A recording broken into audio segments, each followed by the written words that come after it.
Hello friends, welcome to my channel heaven of spices ಮಸಾಲೆಗಳ ಸ್ವರ್ಗ. ಇವತ್ತು ತುಂಬಾ ಟೇಸ್ಟಿ ಆಗಿರೋಂಥ ಬಾಂಗ್ಡಿ ಫಿಶ್ ಕರಿ ಮಾಡಿದೀವಿ. ಇದು ಕರಾವಳಿ ಸ್ಟೈಲ್ ಫಿಶ್ ಕರಿ ಅಂತಾನೆ ಹೇಳ್ಬೋದು.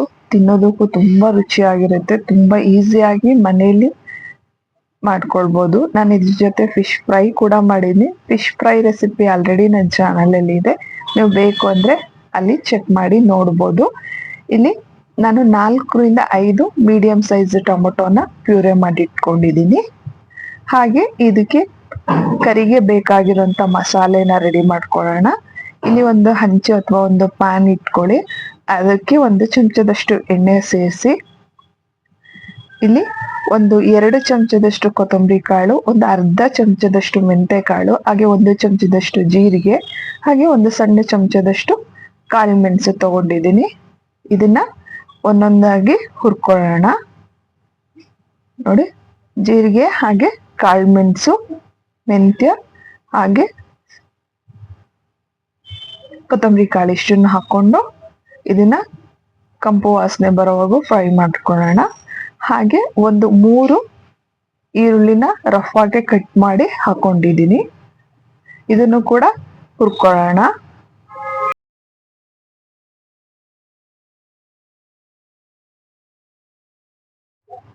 ಈರುಳ್ಳಿ ಹಾಕಿದ ನಂತರ 1-2 ನಿಮಿಷ ಕೈ ಆಡ್ಕೊಂಡು ಇದಕ್ಕೆ 1 ಚಮಚದಷ್ಟು ಶುಂಠಿ ಬೆಳ್ಳುಳ್ಳಿ ಪೇಸ್ಟ್ ಹಾಕೊಂಡಿದ್ದೀನಿ. ನನ್ನ ಹತ್ರ ಪೇಸ್ಟ್ ಇದೆ ಅಂತ ಪೇಸ್ಟ್ ಹಾಕೊಂಡಿದ್ದೀನಿ. ನೀವು ಪೇಸ್ಟ್ ನಿಮ್ಮ ಹತ್ರ ಇಲ್ಲ ಅಂದ್ರೆ ನೀವು 1 ಇಂಚಿನಷ್ಟು ಶುಂಠಿ, 5-6 ಬೆಳ್ಳುಳ್ಳಿ ಹೆಸರುಗಳನ್ನ ಹಾಕೊಂಡು ಹುರ್ಕೊಳ್ಬೋದು. ಈಗ ಇದಕ್ಕೆ 1 ಸ್ಮಾಲ್ ಕಪ್ಪು ತುರ್ದಿರೋ ಅಂತ ಹಸಿ ಕೊಬ್ಬರಿ ಹಾಕೊಳ್ಳೋಣ. ಹಸಿ ಕೊಬ್ಬರಿ ಇಲ್ಲ ಅಂದ್ರೆ ನೀವು ಇದಕ್ಕೆ ಒಣ ಕೊಬ್ಬರಿ ಕೂಡ ಹಾಕೊಳ್ಬೋದು. 1 ಮೀಡಿಯಂ ಸೈಜ್ ಕಪ್ಪಿಂದು ಸೈಜ್ ಅಷ್ಟು ನೀವು ಇದಕ್ಕೆ ತುರ್ದಿರಂತ ಕೊಬ್ಬರಿ ಹಾಕೊಳ್ಳಿ. ಹಾಗೆ 1 ಅರ್ಧ ಚಮಚದಷ್ಟು ಅರಿಶಿನ. ಇದು ಬೇಕು ಅಂದ್ರೆ ಇವಾಗ ಹಾಕೊಳ್ಳಿ, ಬೇಡ ಅಂದ್ರೆ ನೀವು ಆಮೇಲೆ ಗ್ರೇವಿ ಮಾಡುವಾಗ ಹಾಕೊಳ್ಬೋದು. ನೀವು ಇಲ್ಲಿ ಒಣ ಕೊಬ್ಬರಿ, ಹಸಿ ಕೊಬ್ಬರಿ ಎರಡನ್ನೂ ಯೂಸ್ ಮಾಡ್ಬೋದು. ನೋಡಿ, ಇದನ್ನ ಹುರಿದಿರೋದನ್ನ ಗ್ರೈಂಡರ್ ಜಾರಿಗೆ ಹಾಕೊಂಡಿದ್ದೀನಿ. ನಾನಿಲ್ಲಿ 6-8 ಕೆಂಪು ಮೆಣಸಿನ್ಕಾಯಿ ತಗೊಂಡಿದ್ದೀನಿ. ಇದನ್ನು ಕೂಡ ಹುರ್ಕೊಳ್ಳೋಣ. ನೀವು ಮೆಣಸಿನ್ಕಾಯಿ ಹಾಕದೆ ಡೈರೆಕ್ಟ್ ಆಗಿ ಬರೀ ಖಾರ ಪುಡಿನೇ ಕೂಡ ಹಾಕೊಳ್ಬೋದು. ನಾನಿಲ್ಲಿ ಎರಡನ್ನೂ ಯೂಸ್ ಮಾಡ್ತಾ ಇದ್ದೀನಿ. ಹುರಿದಿರೋಂಥ ಮೆಣಸಿನ್ಕಾಯಿ ಕೂಡ ರುಬ್ಬೋದಕ್ಕೆ ಹಾಕೊಳ್ಳೋಣ. ಹಾಗೆ ಒಂದು ಸ್ವಲ್ಪ ಹಸಿ ಕೊತ್ತಂಬರಿ ಹಾಕೊಂಡಿದ್ದೀನಿ. ಇಷ್ಟನ್ನು ಹಾಕೊಂಡು ಇದನ್ನ ರುಬ್ಕೊಳ್ಳೋಣ. ಈಗ ಒಂದು ಬಾಣಲೆಗೆ 2 ಚಮಚದಷ್ಟು ಎಣ್ಣೆ ಹಾಕೊಳ್ಳೋಣ. ನೀವು ಸಾಸಿವೆ ಎಣ್ಣೆ ಸಿಕ್ಕರೆ ಸಾಸಿವೆ ಎಣ್ಣೆ ಉಪಯೋಗಿಸಿ. ಸಾಸಿವೆ ಎಣ್ಣೆ ಇಲ್ಲಾಂದ್ರೆ ಯಾವ ಎಣ್ಣೆನ ನೀವು ಕುಕ್ಕಿಂಗ್ ಉಪಯೋಗಿಸ್ತೀರೋ ಅದೇ ಎಣ್ಣೆ ಉಪಯೋಗಿಸಿ. ಎಣ್ಣೆ ಕಾದ ನಂತರ 1 ಚಮಚದಷ್ಟು ಜೀರಿಗೆ, ಅರ್ಧ ಚಮಚದಷ್ಟು ಅಥವಾ 1 ಚಮಚದಷ್ಟು ಸಾಸಿವೆ ಹಾಕೊಳ್ಳೋಣ. ಇದೆರಡು ಸಿಡಿದ ನಂತರ 1 ಸಣ್ಣ ಈರುಳ್ಳಿ ಕಟ್ ಮಾಡಿ ಹಾಕೊಳ್ಳೋಣ. ಸಣ್ಣದಾಗಿ ಕಟ್ ಮಾಡಿ 1 ಮೀಡಿಯಂ ಸೈಜ್ ಈರುಳ್ಳಿನ ಇದು ಹಾಕಿದ ನಂತರ 1 ಹಸಿಮೆಣಸಿನಕಾಯಿ ಹಾಕೊಳ್ಳೋಣ. ಒಂದೇ ಒಂದು ಹಾಕೊಳ್ಳಿ, ಯಾಕೆಂದ್ರೆ ನಾವು ಇದಕ್ಕೆ ಖಾರ ಪುಡಿನೂ ಹಾಕ್ತಾ ಇದೀವಿ. ಹಾಗೆ 1 ಟೊಮೊಟೊನ ಹೆಚ್ಚಾಕೊಳ್ಳೋಣ. ಈ ಟೊಮೊಟೊಣ್ಣು ಮತ್ತೆ ಹಸೆಕಾಯಿ ಏನ್ ಹಾಕಿದೆ ಇದು ಆಪ್ಷನಲ್, ನೀವು ಬೇಕಾದ್ರೆ ಹಾಕೊಳ್ಬೋದು, ಬೇಡ ಅಂದ್ರೆ ಬರೀ ಈರುಳ್ಳಿ ಅಷ್ಟೇ ಒಗ್ಗರಣೆಗೆ ಹಾಕೊಳ್ಬೋದು. ನೋಡೋದಕ್ಕೆ ಚೆನ್ನಾಗಿರುತ್ತೆ ಅಂತ 1 ಹಸಿಮೆಣಸಿನ್ಕಾಯಿ, 1 ಟೊಮೊಟೊನ ಹೆಚ್ಚಾಕಿರೋದು.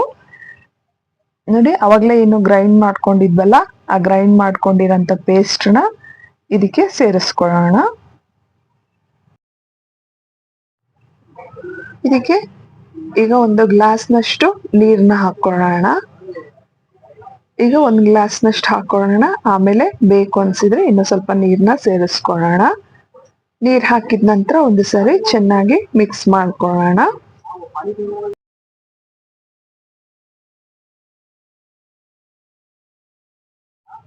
ಈಗ ಇದಕ್ಕೆ ರುಚಿಗೆ ತಕ್ಕಷ್ಟು ಉಪ್ಪನ್ನ ಹಾಕೊಳ್ಳೋಣ. ಹಾಗೆ 1 ಪಿಂಚ್ನಷ್ಟು ಅರಿಶಿನ ಹಾಕೊಳ್ಳೋಣ. ಯಾಕಂದ್ರೆ ಆಲ್ರೆಡಿ ನಾವು ಮಸಾಲೆ ರುಬ್ಬುವಾಗ ಅರಿಶಿನ ಹಾಕೊಂಡಿದೀವಿ.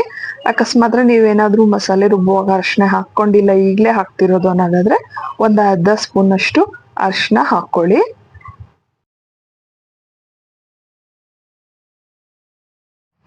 ಹಾಗೆ 1 ಚಮಚದಷ್ಟು ಖಾರದ ಪುಡಿ ಹಾಕೊಳ್ಳೋಣ. ನಾವು ಮಸಾಲೆ ರುಬ್ಬುವಾಗ ಒಣಮೆಣಸಿನ್ಕಾಯಿ ಹಾಕೊಂಡಿದೀವಿ, ಆದ್ರಿಂದ 1 ಚಮಚ ಹಾಕೊಳ್ತಾ ಇದೀವಿ. ನೀವು ಒಣಮೆಣಸಿನ್ಕಾಯಿ ಹಾಕೊಂಡಿಲ್ಲ ಅನ್ನೋದಾದ್ರೆ ನೀವು ಇಲ್ಲಿ ಖಾರ ನಿಮ್ಗೆ ಎಷ್ಟು ಬೇಕೋ ನೋಡ್ಕೊಂಡು ಹೆಚ್ಚು ಕಡಿಮೆ ಮಾಡ್ಕೊಳ್ಬೋದು.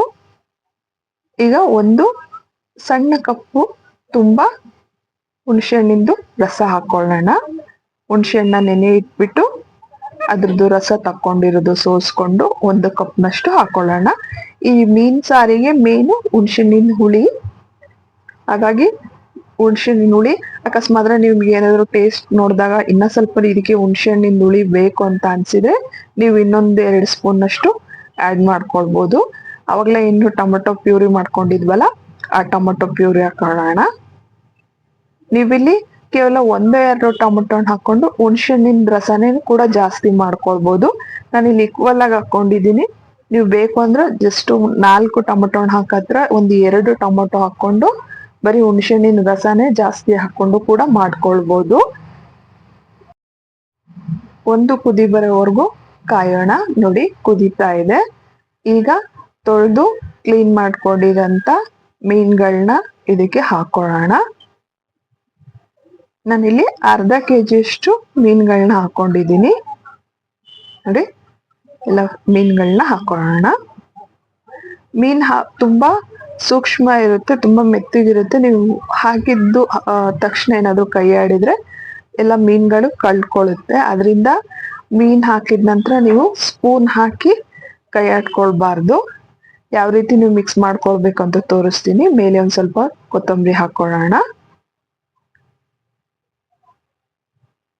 ಕೊತ್ತಂಬರಿ ಹಾಕಿದ ನಂತರ ನೋಡಿ ಈ ರೀತಿಯಾಗಿ ನೀವು ಬಾಣಲೆ ಅಥವಾ ಪಾತ್ರೆ ಏನಿಟ್ಟಿರ್ತೀರಲ್ಲ ಅದನ್ನೇ ಈ ರೀತಿಯಾಗಿ ನಿಧಾನಕ್ಕೆ ಈ ರೀತಿಯಾಗಿ ಅಲ್ಲಾಡ್ಸಿದ್ರೆ ಅದು ಮಿಕ್ಸ್ ಆಗುತ್ತೆ. ಆ ರೀತಿಯಾಗಿ ಮಿಕ್ಸ್ ಮಾಡ್ಕೊಳ್ಬೇಕು. 5 ನಿಮಿಷ ಇದನ್ನ ಕವರ್ ಮಾಡಿ ಇಡೋಣ. ಇದು ಬೇಯೋದಕ್ಕೆ ತುಂಬಾ ಏನ್ ಟೈಮ್ ತಗೊಳಲ್ಲ, ಜಸ್ಟ್ 5 ನಿಮಿಷ ಬೇಯಿಸಿದ್ರು ಸಾಕು, ತುಂಬಾ ಚೆನ್ನಾಗಿ ಬೇಯುತ್ತೆ. ಖಂಡಿತ ಈ ರೆಸಿಪಿನ ಮನೇಲಿ ಟ್ರೈ ಮಾಡಿ. ಹೇಗ್ ಬಂತು ರೆಸಿಪಿ ಅನ್ನೋದನ್ನ ತಿಳಿಸೋದನ್ನ ಮರಿಬೇಡಿ. ಹಾಗೆ ನನ್ನ ಚಾನೆಲ್ನ ಸಬ್ಸ್ಕ್ರೈಬ್ ಮಾಡಿ. ವಿಡಿಯೋ ನೋಡಿದಕ್ಕೆ ಧನ್ಯವಾದಗಳು.